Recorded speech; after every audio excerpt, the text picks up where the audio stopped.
have to say everything in past tense. Mama doesn't talk about the mountains anymore. She doesn't talk much at all. You want to skip stones, Mama? I ask sometimes when I'm feeling brave. We could throw mountain back to mountain, watch pieces skid across the water. But even now, she can barely look at me when she says no. Chapter 1. School is all noise and lights. Kids yelling, backpacks bumping. We have cinder block walls and metal doors so heavy they take forever to open, then clank shut too fast. Our lunchroom always smells like canned green beans. But I guess that's the good thing about school. It keeps going the way it is, even when nothing else does. I walk through the hall with my head down, my shoulder bumping Liza's. She's my cousin, and also my best friend. She doesn't care how many times I bump her shoulder. Sometimes she touches her hand to my elbow, lightly steering me in the right direction. 10 steps, I tell myself. 10, 9, 8.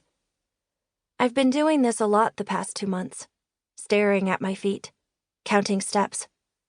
I guess I just don't like thinking about all the kids trying not to look at me, their eyes full of whispers. My method works pretty well, except one time I walked right into a little kindergartner who had found her way into the middle school wing somehow. There's 9 grades in this one building, and we're supposed to watch out for the littlest kids. We make it to science, and I exhale, fast. Mr. Dale always stands outside his classroom door and sticks his hand out for us to shake as we walk in. I didn't think he'd keep that up past September, but it's the end of the year now, and he's still going strong, pumping our hands up and down. Addie and Liza, he says. Welcome. Nice SpongeBob tie, Liza says. She's looking at me, holding a laugh in. We've both tried to figure out if he ever repeats a tie, or if he really has as many ties as there are days of school. This SpongeBob one is new. And pretty dorky.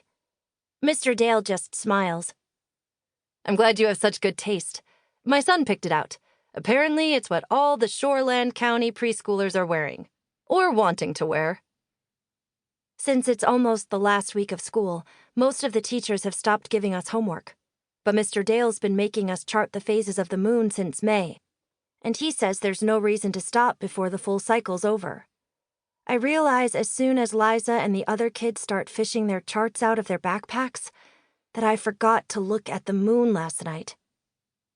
As Mr. Dale moves around the room checking work, he passes just for a second and taps my desk with one finger. When I look down, I see a little yellow post-it stuck there with a message written on it. Deep breaths.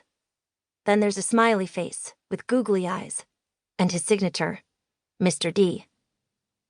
Teachers usually walk right by when I don't turn my work in these days, and they don't say anything. Mr. Dale is the only one who leaves little notes that make me feel like maybe someday I'll be okay. Your sketches are looking good, Mr. Dale tells the class. He picks Liza's up and puts it under the document camera. On the board, her drawings slide into focus. I can tell she used the dark charcoal pencil she got for her birthday. Liza, he says, could you please describe the moon you saw last night?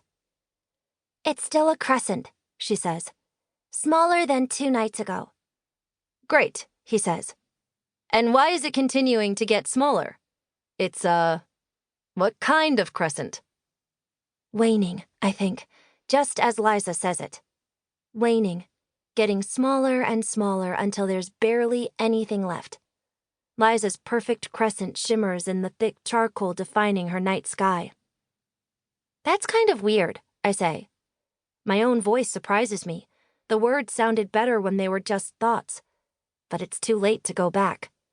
Mr. Dale nods, and I can tell it's the kind of nod teachers do when they want to include you in the conversation, but they're not quite sure whether you're going to help it or ruin it. How so, Addie?